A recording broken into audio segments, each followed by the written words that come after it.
में जो कमेंटेटर हैं यार, सुनील साहब ने हटाओ यार, इतना गजब का बोलते हैं ना ये, कोई बंदा रोने लग जाए। हाँ, ओके को ब्रॉन्ज मिल गया है। जॉयदेव कमाकर, कोशव, Sunil, good evening good evening good evening, I hope कि सारे बढ़िया है। अच्छा, कल हम क्लास के अंदर इको प्रतिध्वनि से मैंने आपको कुछ क्वेश्चन कल बताया था, और कल जो रात को 9 बजे यूट्यूब पे क्लास होगी उसके अंदर भी हम ये वेव वाले चैप्टर के ही क्वेश्चन रखेंगे, तो उस क्लास को जरूर ध्यान से देखना। आई होप कि आप सभी बच्चे टेलीग्राम पर जुड़ गए होंगे, बताया था ना टेलीग्राम का मैंने आपको लिंक भी दिया था। शिवांशु कहना थैंक यू, आपसे पढ़कर पढ़ाता हूँ और खुद का खर्चा निकाल लेता हूँ। बढ़िया भाई, ऐसे मेहनत करना जरूरी है जीवन में। हेट लाइट चैप्टर का प्रैक्टिस सेशन क्वेश्चन कहाँ से करो, हमने करा रखे हैं यूट्यूब पे, कैरिविल 1 यूट्यूब चैनल पे आपको मिल जाएंगे। पहले जब मैंने सीरीज स्टार्ट की थी ना एलपी की, उसमें है, अभी दोबारा से क्वेश्चन की प्रैक्टिस शुरू कर रहे हैं, तो उसमें भी वेव चैप्टर से ही करेंगे। चलो पहले एक क्वेश्चन ये करो, कल की क्लास में आपको कुछ क्वेश्चन हमने बताए थे, ये करेंगे। एक समुद्री सर्वेक्षण जहाज समुद्र तल पर एक ध्वनि तरंग भेजता है जो 2.5 सेकंड के बाद एक प्रतिध्वनि प्राप्त करता है। समुद्री जल में ध्वनि की चाल अगर 1200 मीटर प्रति सेकंड ले ली जाए तो समुद्र की गहराई कितनी है?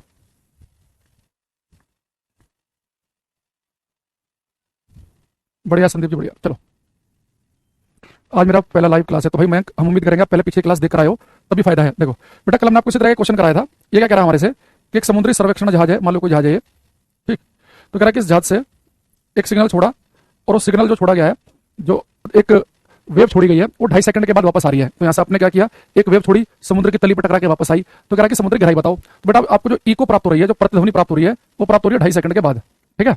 और कह रहा है कि साउंड की स्पीड कितनी ले लो, साउंड की स्पीड ले लेंगे 1200, कह रहा है 1200, पानी में 1200 कह रहा है। तो बेटा स्पीड आपके पास में है साउंड की, और टाइम कितने सेकंड के बाद में जो आपने ये साउंड वेव छोड़ी थी, ध्वनि तरंग छोड़ी थी, 2.5 सेकंड के बाद वापस आ रही है। तो दूरी निकाल लो, दूरी क्या होती है, 4 गुना समय, स्पीड इनटू टाइम, तो स्पीड है 1200, टाइम है 2.5, तो सोल्व करेंगे तो 3000 मीटर आ जाएगा। लेकिन बेटा आपको पता है कि मैंने आपको बताया था कि जब भी आपको प्रतिध्वनि शब्द दिखाई दे, आपको इको शब्द दिखाई दे, तो प्रतिध्वनि में होता क्या है कि प्रतिध्वनि में बेटा आपका साउंड वेव जाएगी, टकरा के वापस आएगी। तो इको कब सुनेगी कि साउंड आपका गया और टकरा के वापस आया। तो इको वाले केस में दूरी आती है जाने और आने की, तो बेटा जाने और आने की दूरी है ये, तो मुझे तो केवल समुद्र की गहराई निकालनी है, तो इस पूरी दूरी का आधा कर देंगे। तो पूरी दूरी जो है साउंड की जाने आने की 3000 मीटर थी, इसका आधा करेंगे तो 1500 मीटर आंसर आएगा। तो इसका आंसर टिक लगाएंगे हम 1500 मीटर, यानी कि सी ऑप्शन। तो 1500, सुमन, अंशुल, सुखविंदर, चंदन, वानी, अमित, बहुत बढ़िया, ठीक है। तो हमारे पास में 1500 इसका आंसर आ जाएगा, ठीक है। इस तरह के एक दो क्वेश्चन में चाहूंगा आप और करें। एक क्वेश्चन ये करना, ये वाला ट्राई करो। इन सारे क्वेश्चन की पीडीएफ एक साथ मिलेगी, दे देंगे बाद में। पहले करो, लंगर पर एक नाव लहरों से हिलती है जिसके लगातार सरंग 100 मीटर दूरी पर है। गतिमान सरंग की तरंग का वेग 25 मीटर पर सेकंड है। नाव के हिलने की आवृत्ति, ये कह रहा है बेटा, a boat at anchor is rocked by wave whose consecutive crest are 100 metre apart.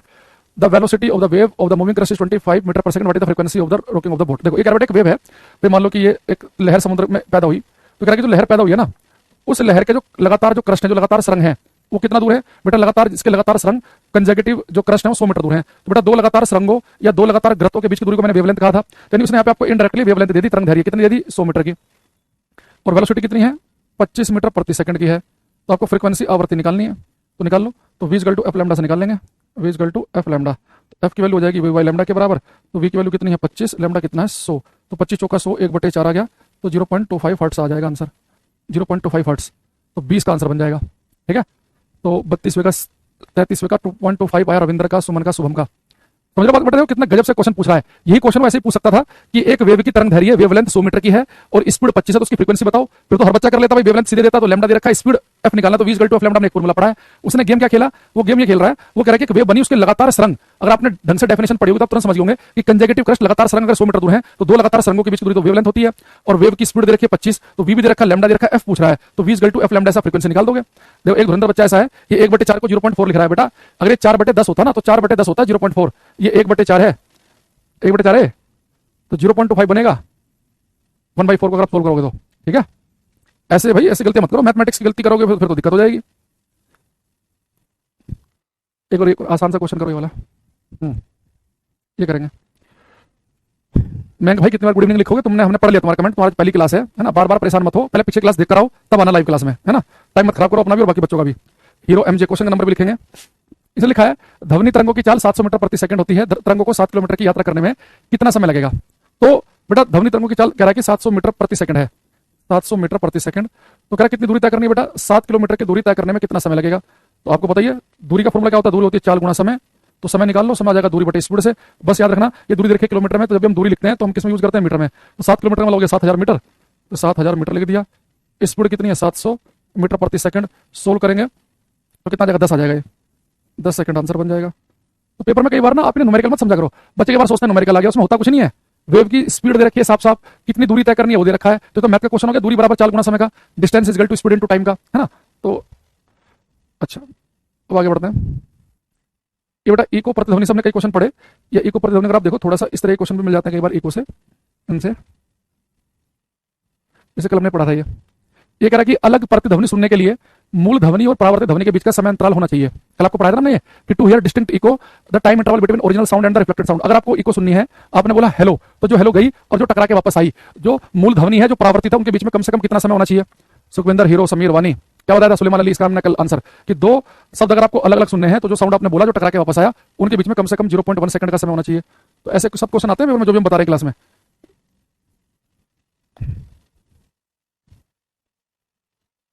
कि तुमने हल्के हल्के में ले लो।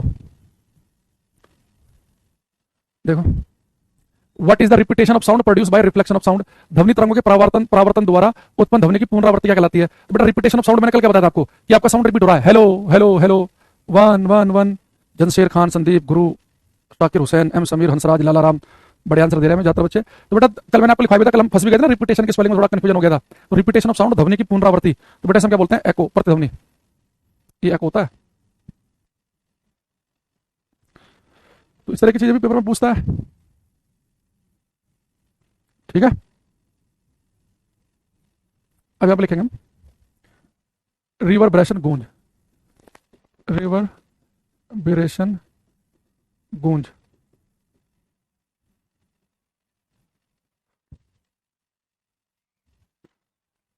देखो कल मैंने आपको क्लास में बताया कि लोकल आम भाषा में हम जो आवाज हमारी रिपीट होती है ना, हमने बोला वन और हमारी आवाज रिपीट हो रही है, हमें सुनाई दे रहा one one one one one, ओए ओए ओए ओए ओए, हमारी जो आवाज रिपीट हो रही है, इसे हम कई बार कहते हैं कि आवाज गूंज रही है। गूंजना नहीं है, ये तो एको है, तो प्रतिध्वनि है, ये तो रिपीटेशन है साउंड का।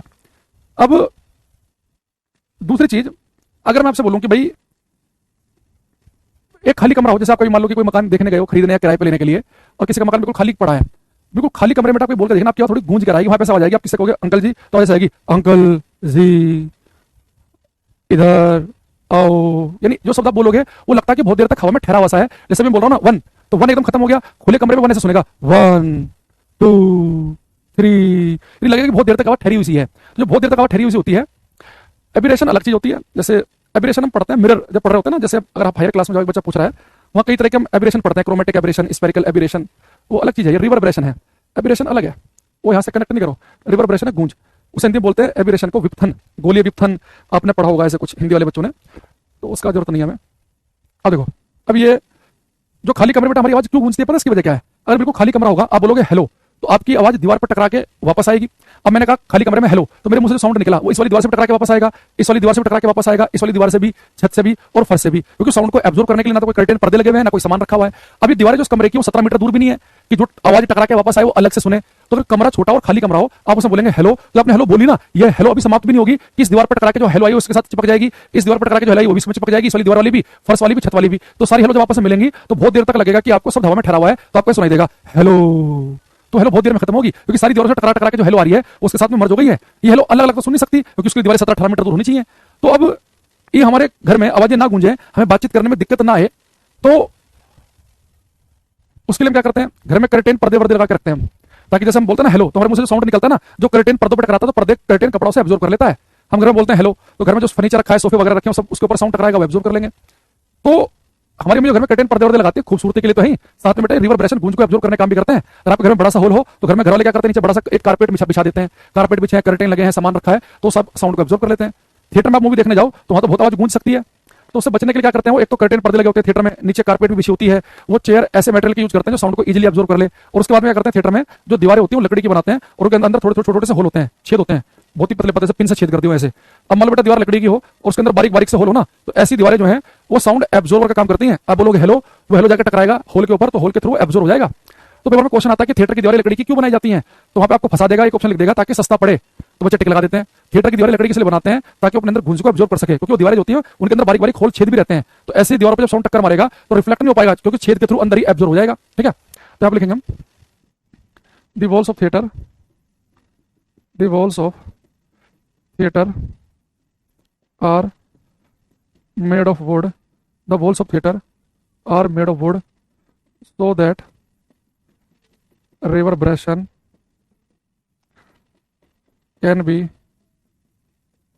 Absorb, so that reverberation can be absorb. Hindi में लिखेंगे थिएटर की दीवारें, थिएटर की दीवारें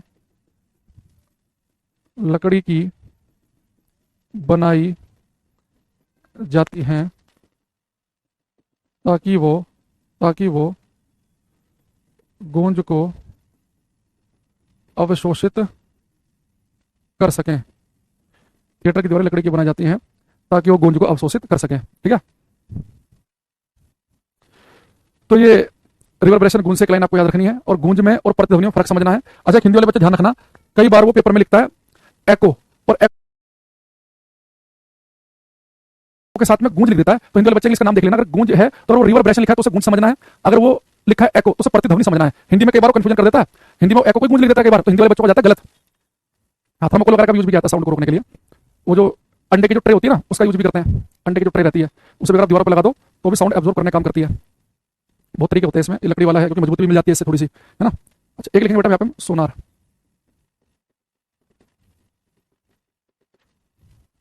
सोनार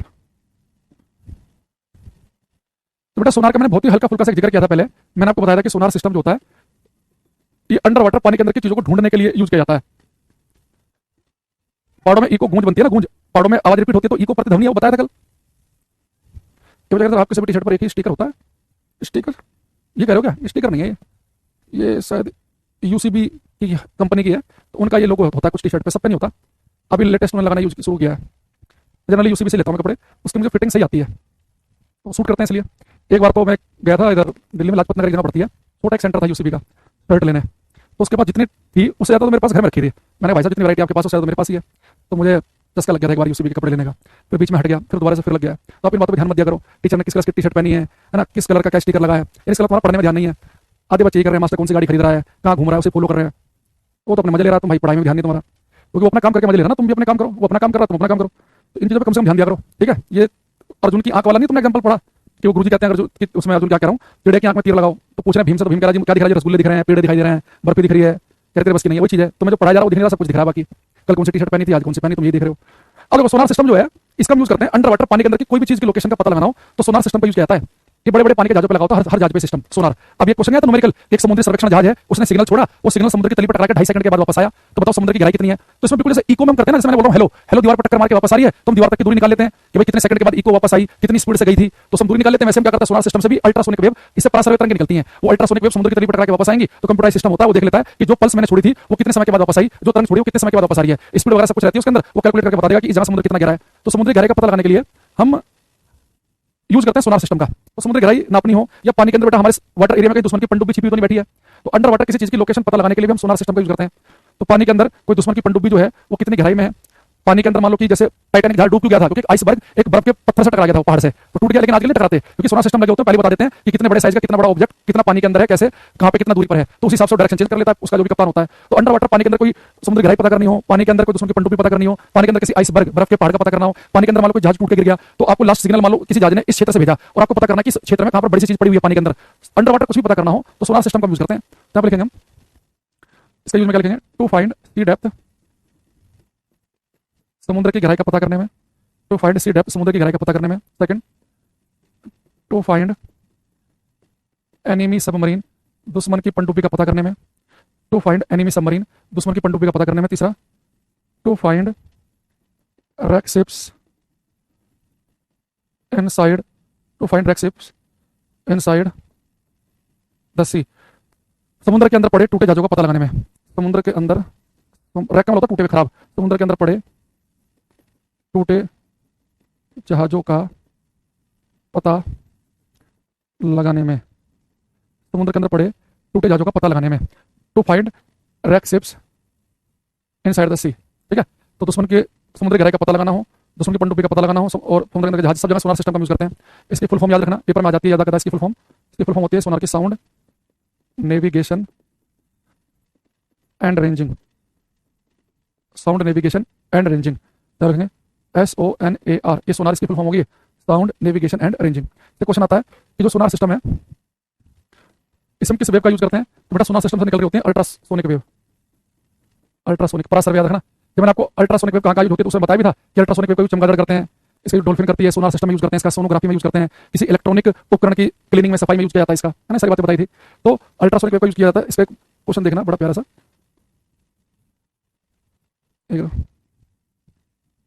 ये करेंगे।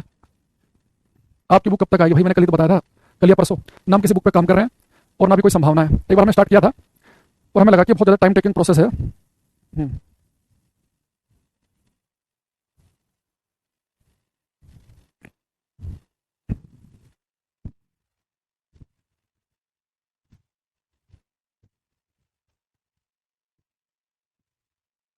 इसने लिखा है, जब इस एक क्वेश्चन में सब कुछ आ गया, जितनी कहानी लिखाई आपको, समुद्री गहराई को मापने, पानी के नीचे की पहाड़ियों, घाटियों, पनडुब्बी, हिमखंडों आदि का पता लगाने के लिए किस तकनीक का उपयोग किया जाता है? तो सब कुछ आगे नहीं आगे इसमें, यानी पानी के अंदर कुछ भी चीज हो, हिमखंड हो, यानी आइसबर्ग हो, सबमरीन हो, हिल हो, वैली हो, फलाना हो, ढिकाना हो, समुद्री गहराई हो, अंडर वाटर कोई भी चीज पूछेगा तो हमारा आंसर बनेगा सोनार।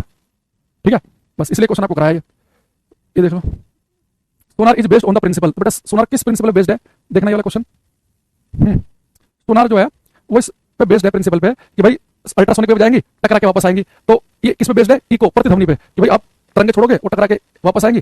तो उससे आप क्या पता करोगे कितने समय के बाद इको वापस आई है, और स्पीड पता है तो डिस्टेंस निकाल के आधा कर लेंगे।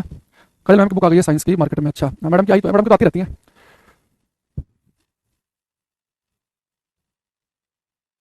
ठीक, एक लिखेंगे बेटा इसमें हम, डॉपलर्स इफेक्ट ऑफ साउंड, ध्वनि का डॉपलर प्रभाव, डॉपलर इफेक्ट ऑफ साउंड, ध्वनि का डॉपलर प्रभाव। इसका एक बार ईयर पूछ लिया था, ये 1842 में दिया गया है। सर काजल मैम की बुक में फिजिक्स के पोर्शन में आपके नोट्स हैं या किसी दूसरे टीचर के? अच्छा मैंने देखा ही नहीं, फिजिक्स का क्लास नोट्स है क्या उसमें कुछ हैंड रिटन? हमने तो देखा नहीं यार। तो बुक तो फिर वो देखनी पड़ेगी, वो ऐसे तो पता नहीं चलेगा।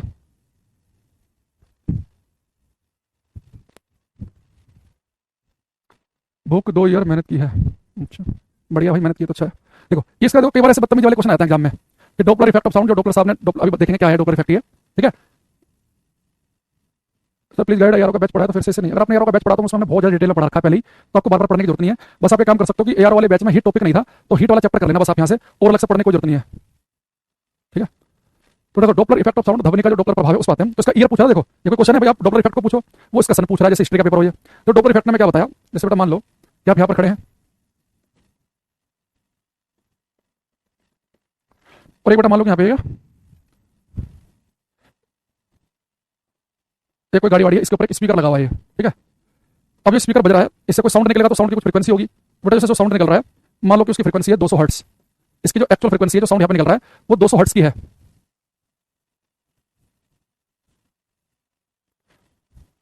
अब आप यहाँ पर खड़े हुए हैं, ठीक है। तो अब यहाँ पर एक ये व्यक्ति खड़ा है आराम से, और यहाँ पे एक स्पीकर है गाड़ी में, और स्पीकर से साउंड निकल रहा है, उसकी फ्रीक्वेंसी 200। एक्चुअली इसकी जो फ्रीक्वेंसी साउंड निकल रहा है 200 का है। लेकिन अगर आपको पता है, अगर ये व्यक्ति इस स्पीकर की तरफ बहुत तेजी के साथ भागना शुरू कर दे, ये स्पीकर इसकी तरफ भागना शुरू कर दे, स्पीकर गाड़ी पे गाड़ी भागने लग जाए मतलब, तो अगर जो सोर्स है साउंड का, जहां से साउंड निकल रहा है, स्पीकर जो है और जो व्यक्ति सुनने वाला, अगर बेटा एक दूसरे के नजदीक भागने लगे या एक दूसरे दूर जाने लगे, तो जो एक्चुअल फ्रीक्वेंसी है ना इस साउंड की, इस व्यक्ति को महसूस नहीं होगी। तो व्यक्ति और जो साउंड का जो सोर्स है, ध्वनि का जो स्रोत है, इनके सापेक्ष गति की वजह से इसकी जो एक्चुअल फ्रीक्वेंसी की बजाय ये फ्रीक्वेंसी 200 हर्ट्ज से कम सुनाई देगी या 200 से ज्यादा सुनाई देगी। इस फ्रीक्वेंसी में कुछ चेंज आ जाएगा, वो ज्यादा कब सुनेगी और कब कब सुनेगी मैं बताऊंगा आपको। अभी समझो कि व्यक्ति और ध्वनि का जो सोर्स है, अगर एक दूसरे के नजदीक आए या एक दूसरे से दूर जाए, तो नजदीक आने या दूर जाने से जो फ्रीक्वेंसी है उसमें कुछ चेंज आ जाएगा, कुछ परिवर्तन आ जाएगा। और जो चेंज जो परिवर्तन आएगा इसे हम कहते हैं डॉपलर इफेक्ट ऑफ साउंड। ये कुछ वैसे ही है, आप ये समझो कि जैसे मैं यहाँ पे खड़ा हूँ और मेरे साथ मान लो कि चंद्रा एक बच्चा यहाँ पे खड़ा है, ठीक है। तो मैं यहाँ पर खड़ा हूँ और चंद्रा यहाँ पे खड़ा है। चंद्रा ने आपका मैसेज पढ़ लिया, पर क्लास में डिस्कस करने वाली चीज नहीं है ये, तुम्हें पता ही मैंने लिखाई है, जान ही रहे हो तुम। यहाँ जाओ चंद्रा, यहाँ मैं यहाँ पे हूँ। अब मैंने देखो भागना शुरू कर दिया 60 की स्पीड से, चंद्रा मेरे साथ साथ भाग रहा है 40 की स्पीड से। अगर भागते भागते पूछो चंद्रा से भाई मेरी स्पीड कितनी है, तो गुरुजी आपकी स्पीड तो 20 है। मैं कहूंगा मैं तो एक्चुअल मेरी स्पीड तो 60 है एक्चुअल में। ये कैसे, भले आपकी एक्चुअल स्पीड 60 है मैं मान रहा हूं, पर 40 से मैं भी तो भाग रहा हूं, तो 60 में से 40 मैंने कवर कर ली, मुझे तो आपकी स्पीड केवल 20 दिखाई देगी। ऐसे अगर मैं और चंद्रा अपोजिट भागने लगे तो चंद्रा जो है उसे मेरी स्पीड 100 दिखेगी। भाई मैं 60 से भाग रहा हूं, 40 से भाग रहा है, तो जब हम एक दूसरे की तरफ को भागते हैं तो स्पीड जुड़ते हुए दिखती है, सेम डायरेक्शन भागते हैं तो घटते हुए दिखती है। मैथ में आपने ट्रेन वाले चैप्टर में पढ़ा रिलेटिव स्पीड, सापेक्ष चाल, कि दो ट्रेन अगर एक ही डायरेक्शन भागेंगी तो स्पीड जो घटते हुए लगेगी और अपोजिट में जुड़ते हुए लगेगी। वैसे ही जब सोर्स और लिसनर सुनने वाले भी एक दूसरे के नजदीक आते हैं ना, पता क्या होता है, अगर इस साउंड की एक्चुअल फ्रीक्वेंसी 200 है, अगर एक दूसरे के नजदीक भागने लगे, यानी ये व्यक्ति इस स्पीकर की तरफ को भागे या ये स्पीकर इसकी तरफ को भागे या दोनों एक दूसरे के नजदीक आए, जब सोर्स और लिसनर एक दूसरे के नजदीक आते हैं तो बेटा जो एक्चुअल फ्रीक्वेंसी है ना, उसे ऊंची फ्रीक्वेंसी का साउंड लगता है। हमें लगता है कि साउंड जो है 200 हर्ट्ज से ज्यादा हाई फ्रीक्वेंसी का है। तो फ्रीक्वेंसी हाई लगने का मतलब है कि इसकी पिच, इसका तारतम्य उच्च होगा।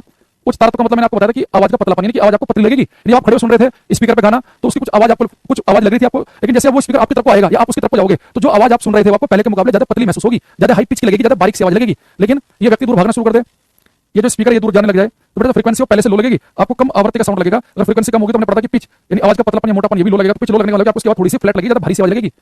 यानी कि अगर व्यक्ति और स्पीकर एक दूसरे के नजदीक आए तो एक्चुअल फ्रीक्वेंसी हाई फ्रीक्वेंसी का साउंड लगता है और दूर जाने पर फ्रीक्वेंसी पहले से लो लगती है। जब नजदीक आएंगे तो आवाज लगेगी श्रिल बारीक सी आवाज लगेगी और दूर जाने पर थोड़ी सी फ्लैट वॉइस लगेगी। तो पेपर में क्वेश्चन आता है कि लिसनर और सोर्स ऑफ साउंड, श्रोता सुनने वाला और ध्वनि के स्रोत के सापेक्ष गति से इनके एक दूसरे के नजदीक आने या दूर जाने से जो फ्रीक्वेंसी हमें हाई या लो लगने लगती है, जो फ्रीक्वेंसी में चेंज लगता है, वो कौन सा effect of Doppler effect of sound है। तो यानी कि अगर आप रुके, आप भी रुके हैं, साउंड भी रुका हुआ है, तो उसको कुछ आवाज आई आपके कान के पर्दे पर टकराई, लेकिन जैसे वो आपको आवाज लग रही है आप उसके नजदीक भागना तो पहले से थोड़ी सी पतली आवाज लगेगी, दूर जाओगे तो पहले से थोड़ी सी मोटी सी आवाज लगेगी। ये फर्क आएगा। इससे क्वेश्चन आएगा पेपर में कि एक व्यक्ति प्लेटफॉर्म पर खड़ा है, तो जब कोई ट्रेन प्लेटफॉर्म को छोड़ते हुए दूर जा रही है प्लेटफॉर्म से, तो उस प्लेटफॉर्म से जब ट्रेन दूर जा रही है तो ट्रेन से साउंड निकल रहा है, जो स्पीकर से जो हॉर्न बज रहा है उसकी जो आवाज है वो आपको लो पिच की लगेगी, हाई की। तो बेटा दूर जाने पर तो पिच और फ्रीक्वेंसी कैसी लगती है, लो, दूरियां बढ़ने पर लो लगती है। वो कहते हैं कि एक ट्रेन जो है प्लेटफॉर्म की तरफ को आ रही ज्यादा लगती है। ठीक है,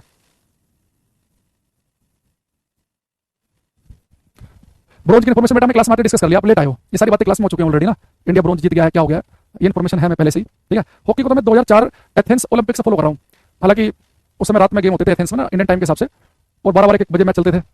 मैं उस समय 10वीं क्लास में था और इंडिया हर मैच हारती थी लगभग, एक आध मैच जीती होगी पूरे ओलंपिक में। 2008 में तो शायद वो क्वालीफाई नहीं कर पाए बीजिंग ओलंपिक में, फिर लंदन ओलंपिक में फिर ऐसे सब मैच हार रहे हैं, फिर 2016 रियो ओलंपिक में भी सारे मैच हार रहे हैं, फिर टोक्यो में पिछली बार जबरदस्त गेम खेला, ब्रोंज आया, इस बार और बढ़िया खेला। तो खैर तो यहाँ पे लिखेंगे हम, लेकिन सर कुछ केस पर वेवलेंथ भी तो चेंज होगी। अरे भाई जब फ्रीक्वेंसी चेंज हो तो वेवलेंथ अपने आप से चेंज होगी। फ्रीक्वेंसी वेवलेंथ इनवर्सली प्रोपोर्शनल है, क्योंकि साउंड की जो स्पीड है वो तो कांस्टेंट ही रहेगी, जो साउंड आ रहा है फ्रीक्वेंसी घटने बढ़ने से स्पीड फर्क नहीं पड़ता उसकी, है ना। तो यहाँ पे लिखेंगे पहले हम the apparent change, sorry range लिख दिया मैंने, apparent change, the apparent change, the apparent change in frequency, the apparent change in frequency due to relative motion, due to relative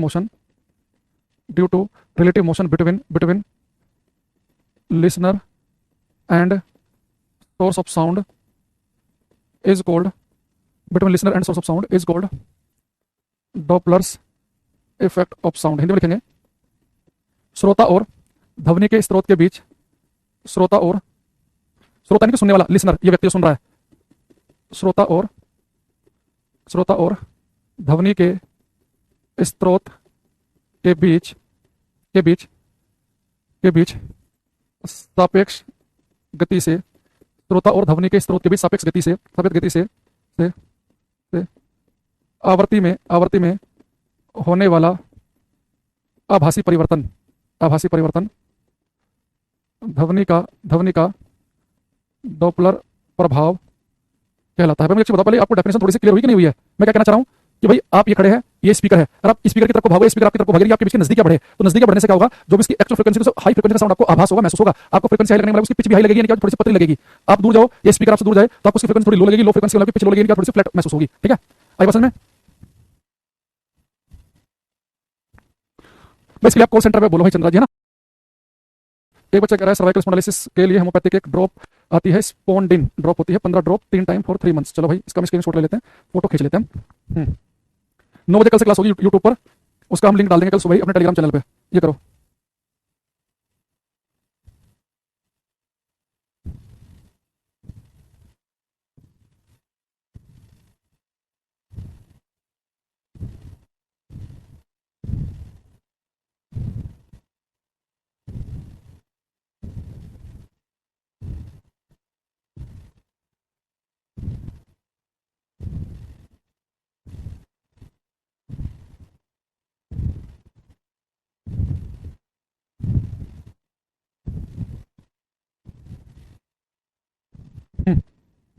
double effect numerical भी लिखना है, न्यूमेरिकल भी करा देंगे, double effect का न्यूमेरिकल बन जाएगा। जैसे मान लो कि ये जो यहाँ पे स्पीकर लगा हुआ है इसकी फ्रीक्वेंसी है 200 हर्ट्ज की, तो अगर मैंने आपसे कहा कि आप इस स्पीकर की तरफ को भागो या ये स्पीकर आपकी तरफ को भागे तो आपको फ्रीक्वेंसी पहले से हाई लगेगी, तो न्यूमेरिकल बन सकता है कि फ्रीक्वेंसी 200 ज्यादा लगेगी, पर 202 लगेगी, 205 लगेगी। ऐसे ही दूर जाने पर जब फ्रीक्वेंसी लो महसूस होगी तो इसका न्यूमेरिकल करा देंगे आपको। उससे पहले क्वेश्चन पूछ रहा हूँ आपसे, ये करो, ये बताना। ये बच्चा कह रहा है आपको सारे ओलंपिक याद हैं, सारे ओलंपिक तो याद नहीं है, पिछले 5-7 तो याद नहीं। जैसे मैंने बताया कि 2004 वाला एथेंस यूनान में हुआ था, 8 वाला बीजिंग तो तुम्हें याद होगा, 12 वाला लंदन, 16 वाला रियो, 20 वाला टोक्यो, 24 वाला पेरिस, 2000 वाला होता सिडनी ओलंपिक, 96 में होता अटलांटा में, 92 में होता बार्सिलोना। उससे पहले याद नहीं है, कोई बीच बीच के याद है। ये Doppler effect is independent of, तो डॉपलर प्रभाव किससे स्वतंत्र है, तो डॉपलर इफेक्ट जो है ना वो इस बात पर डिपेंड करता है कि आप कितना तेजी से भाग रहे हैं स्पीकर की तरफ को, या स्पीकर आपकी तरफ को कितना तेज भाग रहा है, यानी वेलोसिटी कितनी है सोर्स की और लिसनर की, इस पर डिपेंड करता है। लेकिन उनके बीच की दूरी क्या उस पर डिपेंड नहीं करता। तो इसका आंसर बनेगा सी ऑप्शन। अभी मैं इसका फॉर्मूला लिखा देता हूं आपको एक, उससे न्यूमेरिकल भी कर लेंगे एक दो, उससे आपको बड़े समझ में आ जाएगा कि बीच की दूरी इंपॉर्टेंट नहीं है। देखो जैसे बेटा मान लो आपको कैसे चले तो हमें पता चल गया कि भाई व्यक्ति है, ये स्पीकर है, ठीक है। अगर इसकी जो फ्रीक्वेंसी है अगर वो एफ है तो नजदीक जाने पर फ्रीक्वेंसी हाई लगेगी और दूर जाने पर लो महसूस होगी। तो दूर जाने पर लो लगेगी, नजदीक आने पर हाई लगेगी, पर वो कितनी लगेगी ये तो बताओ।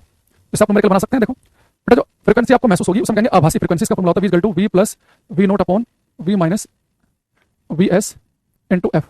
इस फॉर्मूले को भी हम बता देते हैं। यहाँ पे क्या चीज क्या है बेटा, यहाँ पे है एफ डैश अपरेंट फ्रीक्वेंसी, आभासी आवृत्ति जो आपको महसूस होगी। ये है अपरेंट फ्रीक्वेंसी, आभासी आवृत्ति। एफ है बेटा एक्चुअल फ्रीक्वेंसी, यानी कि जब इस स्पीकर से साउंड निकल रहा है उसकी एक्चुअल फ्रीक्वेंसी क्या है, एफ है। एफ डैश जो आपको सुनेगी, आप इसके नजदीक जाओगे दूर जाने पर जो आपको फ्रीक्वेंसी महसूस होगी, आभास होगा, वो एफ डैश है। एफ है एक्चुअल फ्रीक्वेंसी, वास्तविक।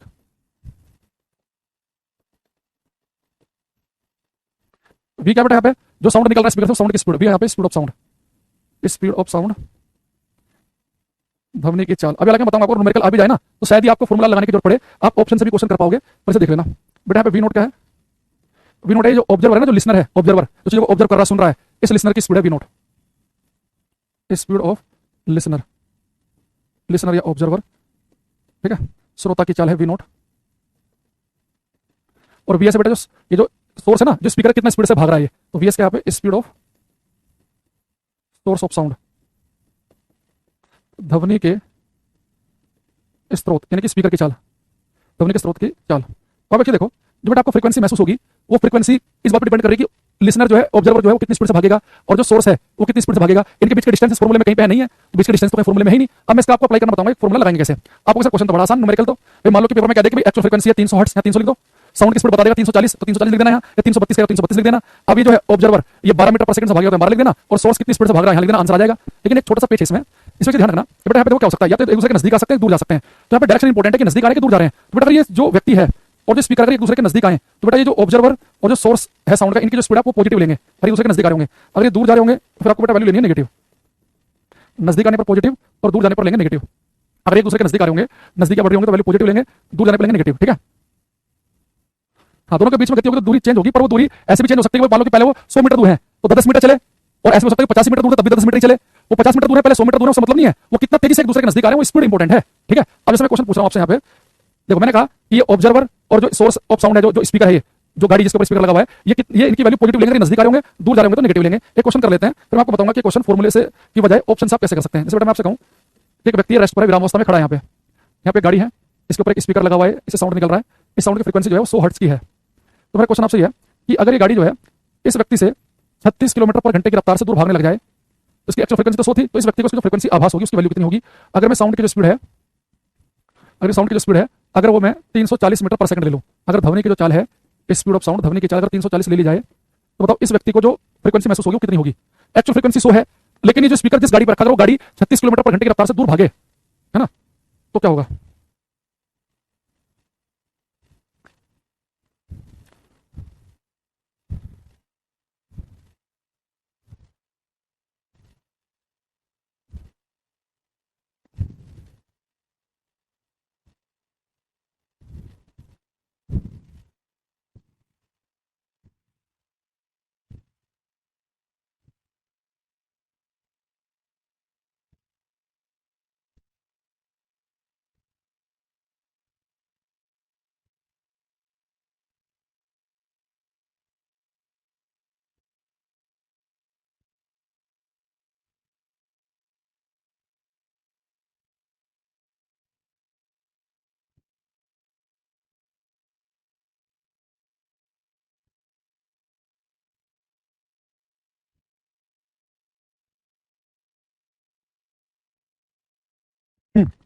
बेटा हमारे पास में आ रहा है, देखो अब आपको बेटा सबसे पहले जब भी नजदीक आने या दूर जाने पर फ्रीक्वेंसी क्या महसूस होगी, आपको न्यूमेरिकल करने की जरूरत नहीं है, आपको ऑप्शन देखना है। आप इसे देखो, इसकी एक्चुअल फ्रीक्वेंसी है 100 हर्ट्ज, एक्चुअल तो 100 है, और आपको मैंने बताया था कि अगर स्पीकर और जो सुनने वाला व्यक्ति है अगर एक दूसरे के नजदीक आएंगे तो फ्रीक्वेंसी हाई लगेगी, दूर जाने पर लो लगेगी, यानी आंसर जो मेरा होगा वो 100 हर्ट्ज से कम आना चाहिए। बस सीधी सी बात है। आप चार ऑप्शन देख लेना, एक ऑप्शन तो 100 हर्ट्ज ही लिख देगा वो, भाई आपको पता है कि नजदीक बढ़ने से दूर जाने से रिलेटिव मोशन होने से फ्रीक्वेंसी में तो चेंज आता है, तो 100 तो मेरा आंसर नहीं होगा। एक ऑप्शन तो आपने हटा दिया। एक ऑप्शन क्या लिखा होगा पेपर में, 100 हर्ट्ज से ज्यादा वाला, तो सभी बार हटा दोगे, क्योंकि दूरी बढ़ने पर आपको पता है कि दूरियां बढ़ जाने पर जब दूरी बढ़ेगी तो फ्रीक्वेंसी घटेगी तो एक ऑप्शन सेम वाला हटा दिया, एक ज्यादा वाला हटा दिया, बचेंगे दो ऑप्शन। अब हो सकता है कि उन दो में से दोनों ही 100 से कम दे दे, या उन दो में से भी एक ज्यादा वाला ही दे दे, तो या फिर दो कम भी दे देगा ना, एक 100 के बहुत ही नजदीक से का होगा, एक बहुत ही ज्यादा कम होगा 60-65 का, तो उसे भी हटा देना। तो 100 के तो नजदीक से का आंसर होगा, लेकिन 100 से कम होना चाहिए, वो मेरा आंसर हो जाएगा। ठीक है, लेस देन 100 आंसर होगा, लेकिन बहुत ज्यादा फर्क नहीं आएगा, है ना। अब यहां देखना, तो बेटा हमें पता है कि आभासी फ्रीक्वेंसी का फॉर्मूला क्या होता है, v plus V naught upon V minus V S into F. तो बेटा v क्या था, साउंड की स्पीड, तो साउंड की स्पीड तो 340 ले रखी हमने, ये व्यक्ति रुका हुआ रेस्ट पे है तो इसकी वेलोसिटी तो 0 हो गई। फिर v क्या है, साउंड की स्पीड 340, बेटा सोर्स की स्पीड कितनी है, किलोमीटर पर घंटे में रखी है, तो सब क्या करो, इसे मीटर पर सेकंड बदलना पड़ेगा। तो किलोमीटर पर घंटे को मीटर पर सेकंड में बदलने के लिए 5/18 से मल्टीप्लाई करते हैं, मैथ में पढ़ रखी होंगी बातें आपने, तो 18 दूनी 36, तो आ गया 10 मीटर पर सेकंड। लेकिन एक बात ध्यान रखना कि जब मैंने कहा था कि दूरी बढ़ने पर जो इस सोर्स की और अगर ये भी दूर जा रहा हो, ये भी दूर जा रहा हो, तो दूर जाने पर इनकी वैल्यू नेगेटिव लेते हैं, तो आपको यहाँ पर वैल्यू पुट करने की माइनस तो पहले से लगा हुआ है, तो वीएस की value -10 metre per second put करनी है आपको, ये -10 मीटर पर सेकंड। और एक्चुअल कितना था 100, तो 340 नीचे बटा कितना बनेगा 340 माइनस माइनस प्लस, तो बन जाएगा 350 गुणा 100, 0 से 0 कट गया, ऊपर बन गया 3400, नीचे आ गया 35। तो सोल्व कर लेने से 5 7 35, 5 5 25, 5 35, 5 40, 0 7 7 63 63 और 5 7 7 49, लगभग 97 कुछ आ रहा है, 97.1 बता रहे बच्चे, तो 97 के आसपास का आंसर आ रहा है, ये हमारा ऑप्शन है। हालांकि मैंने कहा कि आपको पेपर में न्यूमेरिकल नहीं करना, पेपर में न्यूमेरिकल नहीं करना, आपको लॉजिक से क्वेश्चन करना है, हमें डॉपलर इफेक्ट से क्वेश्चन करना है कि एक लिसनर है सुनने वाला और एक सोर्स है साउंड का, जैसे आवाज आ रही है, अगर ये दोनों नजदीक आते हैं तो एक्चुअल फ्रीक्वेंसी से हाई फ्रीक्वेंसी महसूस होती है और दूर जाने पर फ्रीक्वेंसी लो लगती है, नजदीक बढ़ने पर फ्रीक्वेंसी हाई लगेगी, दूर जाने पर लो लगेगी। अब ये तो इससे दूर भाग रहा है, तो जो एक्चुअल फ्रीक्वेंसी 100 थी तो 100 से कम की फ्रीक्वेंसी महसूस होगी, तो चार ऑप्शन में से जो ऑप्शन 100 से कम वाला होगा वो हमारा आंसर होगा। तो एक ऑप्शन तो सेम वाला ही रखेगा, वो एक 100 से ज्यादा वाला रखेगा ही, दो ऑप्शन रखेगा 100 से कम वाले, एक ऑप्शन रख देगा ये 97.1 जो एक्चुअल आंसर होगा, एक रख देगा 85-80 के आसपास, तो सभी आप बाहर निकाल सकते हैं, है ना। तो ये आपके ऊपर है कैसे आपको करना है। बाकी एक बच्चे ने पूछा था इसलिए मैं बता दिया, वरना तो आपसे पेपर में जनरली क्या पूछता है वो कि डॉपलर इफेक्ट ऑफ साउंड क्या है। तो डॉपलर इफेक्ट में आपको ध्यान रखना है कि श्रोता और ध्वनि का जो स्रोत है, जहां से ध्वनि निकल रही है, उनके बीच में सापेक्ष गति होने से, उनके नजदीक या दूर जाने से आपको आवृत्ति में परिवर्तन दिखेगा, एक्चुअल फ्रीक्वेंसी कुछ और होगी और आपको सुनेगी कुछ और। तो हमने कहा ध्वनि का डॉपलर प्रभाव, और मैंने कहा कि नजदीक बढ़ने पर फ्रीक्वेंसी हाई लगेगी, दूर जाने पर लो लगेगी। इसके अलावा एक हमने क्या पढ़ा आपको कि जो फ्रीक्वेंसी में जो चेंज आएगा वो बीच की दूरी पे इंपॉर्टेंट नहीं है, वो डिपेंड इस पर करेगा कि कितनी स्पीड से एक दूसरे के नजदीक भाग रहे हैं, ऑब्जर्वर या लिसनर कितनी स्पीड से भाग रहा है, सोर्स कितनी स्पीड से भाग रहा है, इनके बीच की दूरी क्या फॉर्मूले में नहीं है। ठीक है, तो सब बड़ा ध्यान रखेंगे। तो हमारे पास डॉपलर इफेक्ट ऑफ साउंड से हमने क्वेश्चन भी आपको करा दिया है। अगर प्लीज थोड़ा स्लो पढ़ाइए, कोई बात नहीं, बाद में पढ़ लेना भाई, ठीक है, जो थोड़ा लाइव क्लास में आके पढ़ना है बाद में पढ़ लेना, रोक के है ना मोबाइल को, बाकी बच्चों की स्पीड क्यों खराब कर रहे हो तुम। अब यहाँ पर हमारे पास में कुछ छोटे मोटे से क्वेश्चन और देखेंगे हम इसमें। ज्ञानी बच्चे होते हैं क्लास में जिनके पास भरपूर ज्ञान भरा पड़ा है, सुझाव बिना मांगे देंगे आगे से आगे।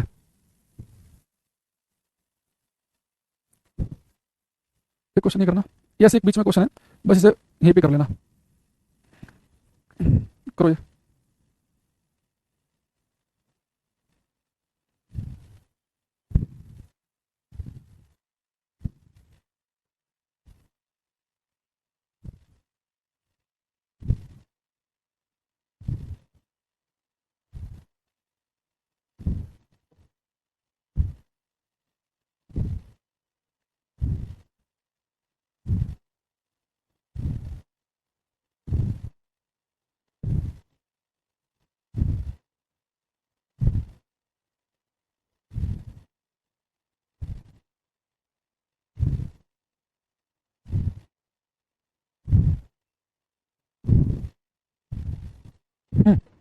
ये लिखा है the amount of sound energy passing in unit area पर सेकंड इज कॉल्ड। हमने एक एरिया लिया है, ये ले लिया अपने इकाई क्षेत्रफल, इकाई क्षेत्रफल का मतलब आपने लिया मान लो से 1 मीटर स्क्वायर, तो 1 मीटर लंबाई है 1 मीटर चौड़ाई, तो 1 मीटर स्क्वायर एरिया हो गया। तो इस इकाई क्षेत्रफल से प्रत्येक सेकंड जो साउंड एनर्जी गुजरेगी, जो ध्वनि ऊर्जा गुजरेगी, बेटा हम कहेंगे इंटेंसिटी, तीव्रता।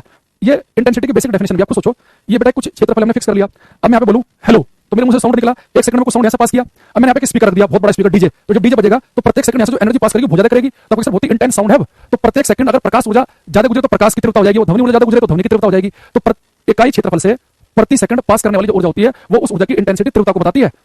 प्रकाश ऊर्जा कब हो जाएगी, अब यहाँ पे छोटा बल्ब जला दो तो इसी क्षेत्रफल से प्रत्येक सेकंड कम प्रकाश गुजरेगा। अब जला दो 200 वाट का बल्ब, तो वो प्रत्येक सेकंड ज्यादा प्रकाश गुजरेगा, तो उस प्रकाश की इंटेंसिटी ज्यादा होगी, इंटेंस लाइट होगी वो। तो प्रत्येक सेकंड इकाई क्षेत्रफल से गुजरने वाली ध्वनि ऊर्जा होती है, इसे हम इंटेंसिटी, तीव्रता कहते हैं। उसका आंसर बनेगा ये ऑप्शन। तो बीच में ऐसे इससे जुड़ा हुआ क्वेश्चन था, ये आपको बताना था हमें, ठीक है। अब बेटा चैप्टर में बिल्कुल अभी जो मैंने पढ़ा है, अगर मैं भी आपको 2 मिनट में रिवाइज करा देता हूँ, जितना मैं पूरे साउंड में पढ़ा भी, इसमें कोई ऐसी लाइन नहीं है जो आपको याद ना हो, आपको कुछ नहीं लिखना भी, बस मेरा सुनते रहना, 2.5 मिनट के अंदर मैं आपको पूरा रिवाइज करा दूंगा। अगर कोई आपसे कहे कि भाई साउंड जो है, ध्वनि जो है, ये किस तरह की वेव तरंग है, तो आपको साउंड एक मैकेनिकल वेव, यांत्रिक तरंग है, साउंड केवल मीडियम में ही चल सकती है, साउंड कभी वैक्यूम निर्वात में नहीं चल सकता। और साउंड मैकेनिकल में भी है लॉन्गिट्यूडनल अनुदैर्ध्य तरंग। तो लॉन्गिट्यूडनल वेव होती है कि जो किसी मीडियम से गुजरेंगी तो उस मीडियम के पार्टिकल जो है वो आगे पीछे हिलेंगे, यानी वेव की तरंग की दिशा के पैरेलल हिलेंगे। साउंड में तेज कहां चलता है सर, सॉलिड में चलता है, उसका लिक्विड का नंबर आता है, फिर गैस का वैक्यूम में चल नहीं सकता। साउंड जब सुन सकते हो कहां से कहां तक की फ्रीक्वेंसी वाला सुन सकते हैं, 20 हर्ट्ज से लेकर 20 हर्ट्ज तक की फ्रीक्वेंसी का साउंड सुन सकते हैं। ना 20 से कम वाला सुन पाएंगे, ना 20,000 से ज्यादा वाला। 20 से कम वाले को हमने इंफ्रासोनिक अपसर्वे कहा, 20,000 से वाले को अल्ट्रासोनिक कहा। कोई आवाज आपको पतली या मोटी लगती है, आवाज की पिच होती है, तो पिच जो है आवाज का पतलापन या मोटापन वो डिपेंड करता है फ्रीक्वेंसी आवृत्ति पे। लो फ्रीक्वेंसी का साउंड लो फ्रीक्वेंसी यानी आवाज मोटी लड़कों जैसी, फ्रीक्वेंसी हाई पिच हाई आवाज पतली लड़कों जैसी। कोई साउंड कितना लाउड है उसे नापते हैं डेसिबल में, और लाउडनेस डिपेंड करती है एम्पलीट्यूड पर, आयाम पर, और एम्पलीट्यूड के वर्ग के आयाम के वर्ग के समानुपाती है। कोई ऑब्जेक्ट सुपरसोनिक पराध्वनिक तब कहलाएगा अगर उसकी स्पीड 1.2 से लेकर 5 मैक के बीच में हो। जैसे हमारे पास ब्रह्मोस मिसाइल है, उसकी स्पीड है 2.8 मैक, 1.2 और 5 मैक के बीच में तो ब्रह्मोस सुपरसोनिक मिसाइल है। स्पीड अगर 0.8 मैक से भी कम हो जाए तो सबसोनिक है, और 5 मैक से ज्यादा हो जाए तो हाइपरसोनिक है। इसके अलावा मैंने आपको बताया कि आपकी जो आवाज रिपीट होती है पहाड़ी क्षेत्रों में वन वन वन, उसे इको प्रतिध्वनि कहते हैं। इको सुनने के लिए आपकी दीवार से दूरी 17 मीटर के आसपास की होनी चाहिए। इसके अलावा मैंने आपको क्या बताया कि दो आवाजें आपने जो बोला हेलो, जो आपकी मूल ध्वनि है और जो रिफ्लेक्ट होकर आई परावर्तित ध्वनि, इनके बीच में अगर अलग अलग सुनना है तो इनके बीच का गैप कम से कम 0.1 सेकंड का होना चाहिए।